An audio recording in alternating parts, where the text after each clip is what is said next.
Saya Lilian Mutiara dengan NIM K00239095 dari kelompok A4. Di sini saya akan menjelaskan tentang ereksi, tentang beberapa hal yang dimulai dengan ereksi dan ejakulasi. Pertama, ereksi. Ereksi itu rangsang atau stimulus seksual yang diproses pada jarak supraspinal di area preoptik medial dan nukleus paraventricularis di hipotalamus dan hipokampus yang merupakan pusat integrasi fungsi seksual dan ereksi. Impuls dari SSP, hipotalamus dan hipokampus, dibawa ke efektor melalui serabut parasimpatis segmen sakral 2-4, NIL-CLMS S2-S4. Sedangkan inhibisi ereksi dibawa oleh serabut saraf simpatis segmen lumbal 1-3, NIL-CLMS L1-L3. Untuk ereksi juga oleh serabut saraf parasimpatis. Kemudian ada ejakulasi. Ejakulasi memiliki dua mekanisme. Pertama, emisi. Emisi adalah transmisi cairan semen ke dalam uretra. Lalu mekanisme kedua adalah ejakulasi itu sendiri. Ejakulasi adalah keluarnya cairan semen dari ostium uretra externum. Kemudian reseptor kulit atau gland penis atau gland penuh. Reseptor aferen oleh nervus pudendus centrum akan membawa rangsang menuju NIL-CLMS segmen lumbalis 1-3 efektor. Kemudian ada beberapa kelenjar yang berperan dalam proses ini. Pertama, vesicula spinalis itu terlihat di sini yang berwarna biru. Vesicula spinalis ini ada dua buah organ berlobus terletak pada permukaan posterior dari vesika urinaria. Untuk fungsinya, vesicula seminalis ini menghasilkan sekret yang ditambahkan pada cairan semen. Sekret mengandung fruktosa untuk nutrisi sperma dan prostaglandin untuk motilisasi sperma. Kemudian ada glandula prostata. Glandula prostata ini terletak antara kolom vesike dan diafragma urogenital. Juga difiksasi oleh ligamentum pubostaticum, bermuara pada uretra prostatica melalui ductus prostaticus, memiliki 5 lobus, anterior, medius, posterior, lateral, dexter, et sinistra, dan 4 zona. Ada transisional, periuretral, sentral, dan periferal.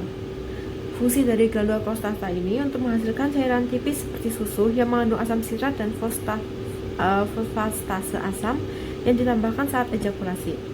Sekret prostata bersifat alkalis sehingga menetralkan suasana alam di dalam vagina. Kemudian ada glandula bulbouretralis atau disebut juga Cowper, terletak di dalam diafragma urogenital dan di bawah muscul sphincter uretra externum. Salurannya akan bermuara pada uretra pars spongosa. Glandula bulbouretralis ini homolog dengan glandula vestibularis mayor pada wanita.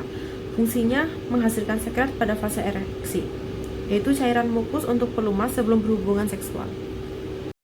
Saya akan menjelaskan tentang fertilisasi dan implantasi.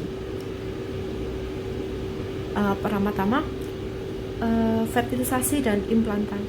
Fertilisasi terutamanya itu terjadi pada tuba fallopi. Sebelumnya saya akan menjelaskan sedikit tentang struktur dari tuba fallopi.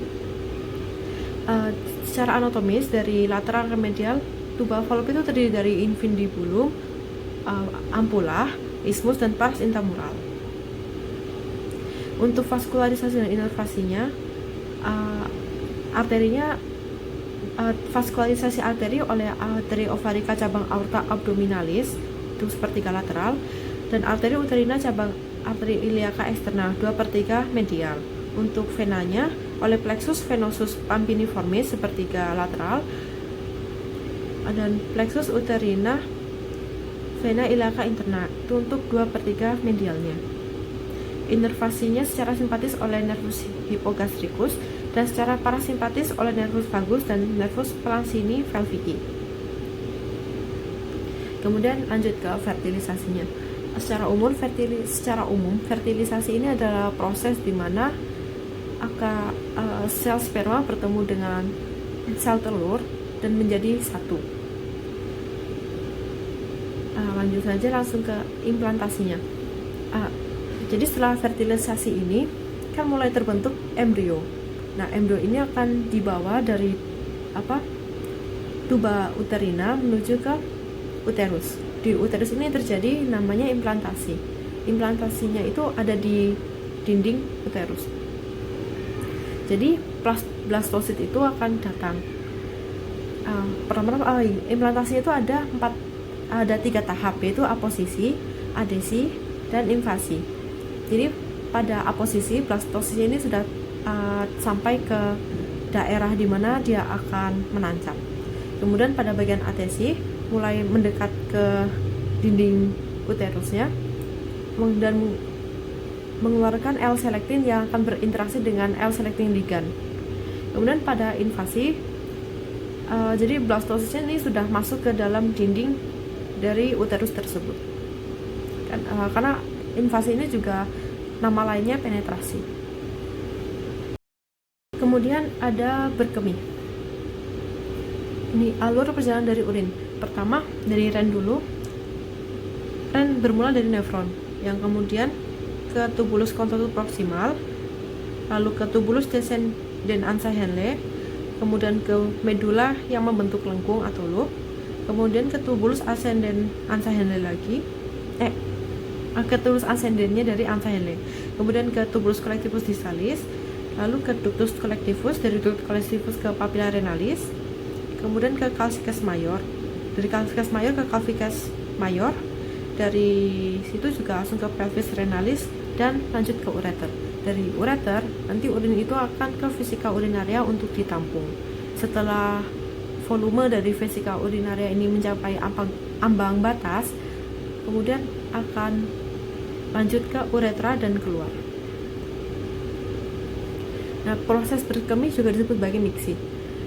Pertama, kandung kemih itu akan untuk prosesnya, pertama ketika kandung kemih itu terasa udah berada di ambang batas, ada refleks saraf yang disebut refleks misi yang akan mengosongkan kandung kemih. Kemudian otot polos kandung kemih atau otot destrusor akan berkontraksi dan meningkatkan tekanan di vesika urinaria sekitar 40-60 mmHg. Kontraksi otot destrusor merupakan tahap pertama proses pengosongan kandung kemih. Melalui proses ASI dapat menyebar ke seluruh otot destrusor dari satu sel otot ke sel berikutnya, menyebabkan kontraksi seluruh kandung kemih pada saat yang bersamaan. Kemudian, tonus normal otot destrusor di vesika urinaria akan menekan ureter, sehingga mencegah aliran balik atau reflux urin. Jadi kan urinnya ini akan keluar dari vesika urinaria ke ureter. Nah, tonus normalnya ini akan menekan ureter sehingga tidak terjadinya reflux.